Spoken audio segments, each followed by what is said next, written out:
Property investing done right now, you don't need to wait 10 years for your property to double in value. You can time the market using data and have your property double in some instances in just 2 years or just 3 years. People have experienced that in places like Armadale in Perth, places like Northern Adelaide, places like Brisbane, the affordable sub 500K category a few years ago. But that can still happen right now, even after the COVID boom. How do we know that? Because it's happening right in front of our eyes. In this episode, we'll talk about Darwin. Now, I don't want anyone to misconstrue anything I'm saying. Watch right till the end, because I'm not saying buy in Darwin. I'm not saying don't buy at Darwin, but the rationale, so you can make an educated decision yourself, will be presented to you throughout this episode. Right now, Darwin is booming. It's the hottest property market across Australia. Is this the right time to buy in Darwin?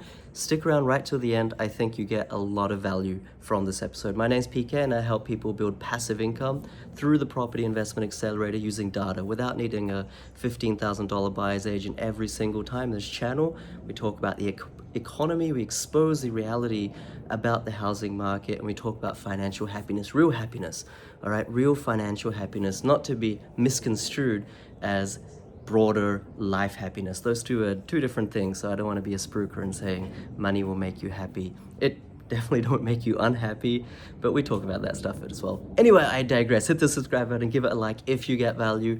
Darwin property market. I want to share a stat right now. I'm going to share lots of statistics as we go through. Only 17% of Darwin households have a completely mortgage-free property, okay? Completely mortgage-free. You compare this to the Australian average, national average, that rises to 34% across Australia. 34% of properties are completely mortgage-free. It's kind of surprising, right? In fact, another statistic is that the total national LVR, or loan-to-value ratio, in Australia is less than 20%, which means of all the residential housing value put together, which is above $11 trillion, actually less than 2 trillion, I should say, is encumbered with debt. So we don't have a debt problem in Australia when it comes to the housing market, and that's why our mortgage arrears are still under 1%, still like pre-COVID levels. So there's no problem in that regard. But when it comes to Darwin, okay, when it comes to Darwin, this is not quite the same. Only 17% versus 34% for national average of households are mortgage-free. What does this tell us? Even though right now there are places in Darwin, Palmerston, etc., or thereabouts, that are rising 10, 20, 30% capital growth in the last literally 6 months to 1 year, that's a reality. But should you buy in this area right now, or is it too volatile? You know, some property markets, they're great for flipping, okay? Some property markets, they're great for buy and hold, set and forget. And some property markets are for higher risk investors who may think, okay, I'm going to have a stab at the dark in this. Okay, it may not have all the fundamentals, but I may make a absolute killing in the short term anyway. Let's see which category Darwin falls under. I do want to say that new property listings, i.e. supply in the Darwin property market, it's fallen to its lowest levels since April 2019, okay? And actually nationally, that's the case as well.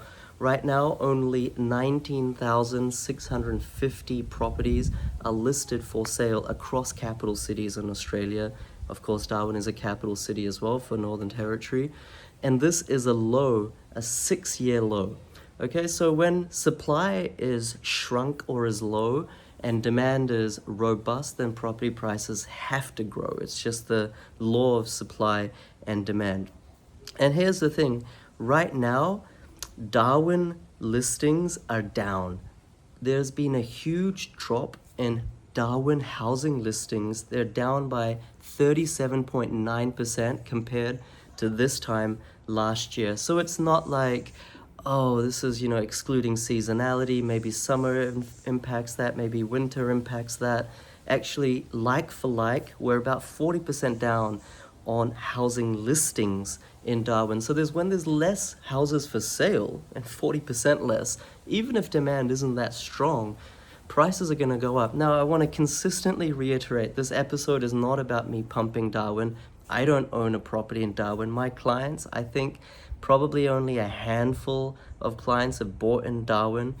And I'm not recommending you guys put a blindfold on and invest in Darwin. But why am I talking up Darwin? It's because Darwin is the kind of property market that can do incredibly well. It's already doing incredibly well for those who have a higher risk appetite. It doesn't have the economic diversity that other, even large regional areas like Wagga or Toowoomba or Newcastle have. It doesn't have that despite being a capital city. I want to share a stat with you real quick right now. Okay, Darwin house prices have risen just 10% in the last 15 years. This is excluding this year.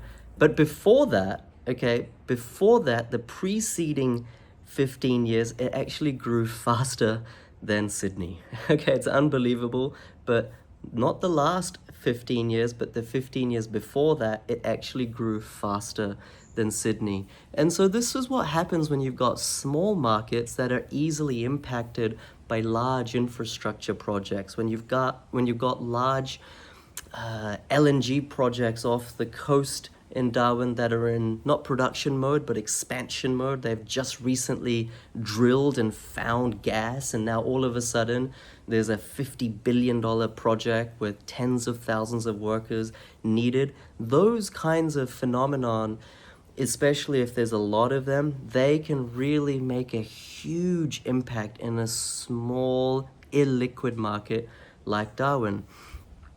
And that's when it's great to invest. But right now, I'm not seeing a huge pipeline of approved infrastructure works. Now, when it comes to infrastructure, not all infrastructure is the same. Yes, there's talks of LNG plant expansions. Yes, gas prices are going up, which means a lot of previously uncommercially feasible projects may become commercially feasible.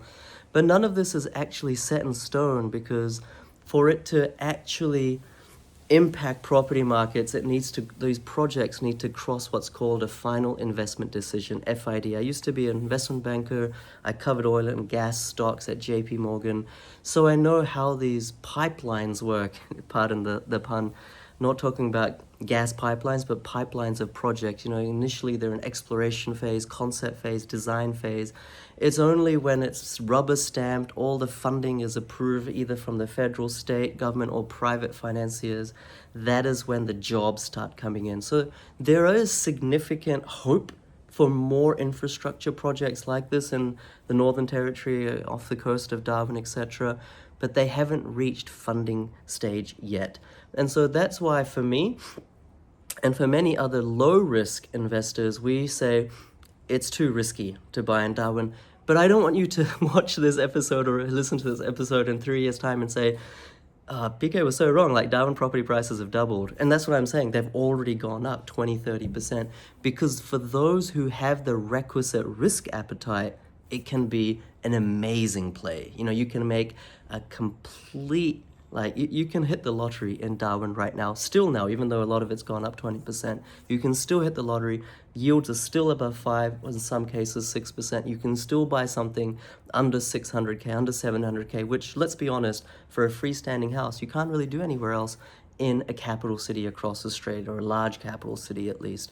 So I think Darwin could give you a lot of upside, but if you're low risk like me, you want to be buying a property that you don't have to worry about, should I sell in 6 months because these projects didn't transpire? Should I sell in 1 year because these projects didn't transpire? You want to be able to keep it for the long term for passive income, because we want that golden goose to lay eggs so we can exit our 9 to 5. I do want to say Cairns property prices grew 151% between 2010 and between year 2000 and 2010. In just 10 years, far outdid places like Sydney and Melbourne. So Darwin can perform like this as well. These small property markets can perform like this. This is even better than Townsville, right? But what I'm trying to say is that it's not for everyone. So do your due diligence, and I'm hopefully giving you some ammo so that you can do your due diligence. Okay, Darwin also has the lowest vacancy rate right now across all capital cities in Australia. The vacancy rate, the tightest vacancy rate in Darwin for the last 10 years, it's just 0.5%. the second best or tightest vacancy rate in Australia right now is Hobart. All right, so right now, Darwin is definitely strong, not just in the buying and selling market, but also the rental market. What that tells me is that there is a lot of momentum. Prices almost have to go up. But one thing that, for those of you who've reached this far in the episode, I do want to say, and I've said in many different episodes before, a lot of this, or I would even say the majority of this demand action in Darwin is by buyer's agents. There's a lot of buyer's agents, clients come to the buyer's agent and say, I want to buy something under 600K, I want something with close to 6% yield. The buyer's agent, 95% of the time, doesn't really care for the client, doesn't really care about their money as much as they do. Of course, that's true 100% of the time. They will just fill that brief and say, well, Darwin fits that brief. Now, it's not entirely the buyer's agent's fault, although it's kind of negligence on their part in some cases.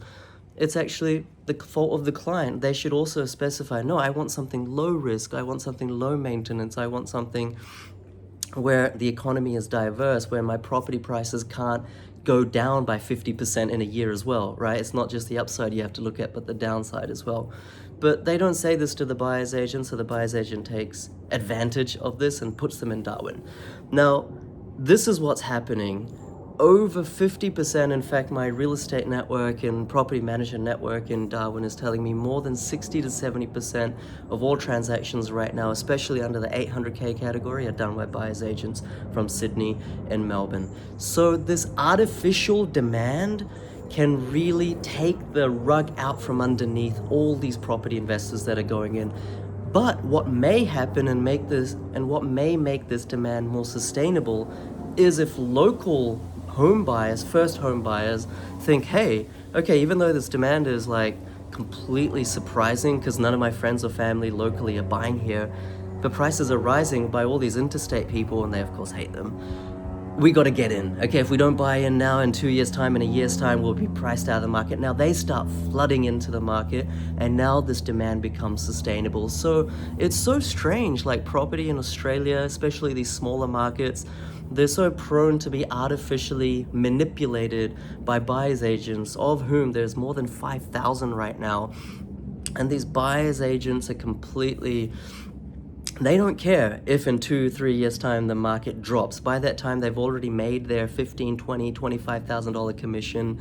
They've washed their hands of the client. They've got the good review because in the short term the property price went up. They're on to their next client in a wait list of maybe 20, 30 clients. It's a transaction for them. So this is the problem. In Australia now, I'm finding that these smaller locations, buyer's agents are coming in, artificial demand, but then it becomes sustainable because first home buyers get FOMO in that local location, and therefore that becomes then sustainable. Historically, what would happen is if a boom was investor driven, then it would also bust. That would be the definition of a bubble. And you would want to try to identify locations where the boom, the genesis of which was owner-occupier driven, and then investors piggybacked on the back of that, and that was sustainable. That was not a bubble, that was a boom, a bona fide boom. But now it's hard to decipher or delineate between the two. But this is the risk of Darwin. I'm just trying to be honest and transparent.